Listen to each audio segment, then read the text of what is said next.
Baik, terima kasih Pak Kiai. Silakan ada yang mau bertanya, kita minta 2 orang dulu dari teman-teman pelawak dulu. Ya, nampaknya muka lagi banyak masalah. Silakan. Yang mau bertanya? Adek Jigo. Bismillahirrahmanirrahim. Assalamualaikum warahmatullahi wabarakatuh. Terima kasih Ustadz. Kebetulan saya pribadi juga sebagai komedian Ustadz. Dan mewakili teman-teman semua, kakak-kakak, abang-abang semua. Kita di panggung itu selalu menghibur. Namun ketika momen ada sesuatu yang harus kita keluarkan, kadang menjatuhkan orang. Mulai dari fisik, mencela dan lain-lain. Yang saya mau tanyakan, apakah dengan niat kita menghibur menjadi catatan, apakah menjadi catatan dosa untuk kita? Terima kasih Ustaz.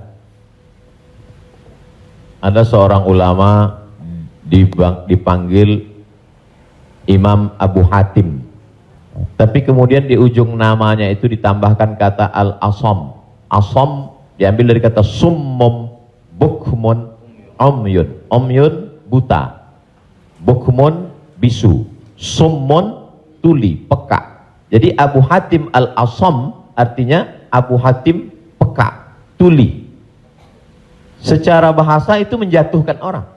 Siapa itu? Itu Abu Hatim peka, Abu Hatim tuli. Karena ada beberapa orang, ada Abu Hatim, yang ini Abu Hatim peka, tuli. Tapi kenapa nama itu tetap tersemat di belakang namanya? Dan tidak ada ulama yang melarang menggunakan peka itu di belakang namanya. Karena dia tidak merasa dijatuhkan dengan itu. Lalu kemudian itu pula tidak menjatuhkan dia di depan orang banyak. Apa sebab kronologis dia dipanggil Al-Asam? Dia seorang ulama. Suatu ketika dia sedang duduk, datang seorang anak gadis bertanya fatwa kepada dia.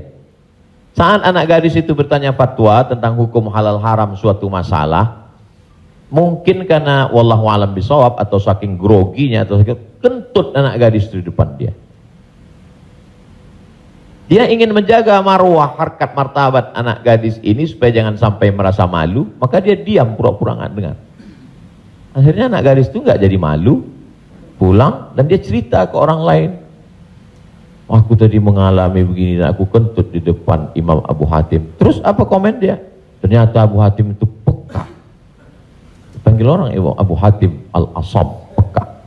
Sampai akhirnya setelah anak gadis itu meninggal, Imam Abu Hatim Al-Asam panjang umurnya, meninggal anak gadis itu, barulah Abu Hatim mengatakan, aku sebetulnya nggak peka, hanya ingin menjaga kehormatan dirinya. Jadi kisah Abu Hatim Al-Asam dapat kita pahami 2 makna. Satu sisi ada saatnya kita menjaga kehormatan orang sampai mati dia. Tapi ada satu sisi kalimat yang nampaknya menjatuhkan sebenarnya tidak menjatuhkan selama kita masih saling paham, saling memahami, saling mengerti. Ada kata-kata yang mungkin kita gunakan tapi menjatuhkan dia. Padahal sepertinya pujian. Tapi ada kata-kata yang sepertinya. Jadi kalau sudah saling memahami, orang pun mengerti, maka dia tidak menjadi suatu celaan. Ya ayyuhalladzina amanu, hai orang beriman, ijtanibu katsiran minadh-dhann, jauhilah prasangka buruk, inna ba'dadh-dhanni itsmun, wala tajassasu, jangan mencari-cari kesalahan orang. Wala yaghtab ba'dukum ba'dha, jangan ribah membicarakan aib orang lain. La talmizu bil alqab, janganlah kamu menggunakan gelaran-gelaran yang jelek. Bukankah tuli itu gelaran yang jelek? Iya. Tapi saat itu digunakannya bukan untuk menjatuhkan dan mereka saling memahami tentang hal itu. Wallahu a'lam bishawab.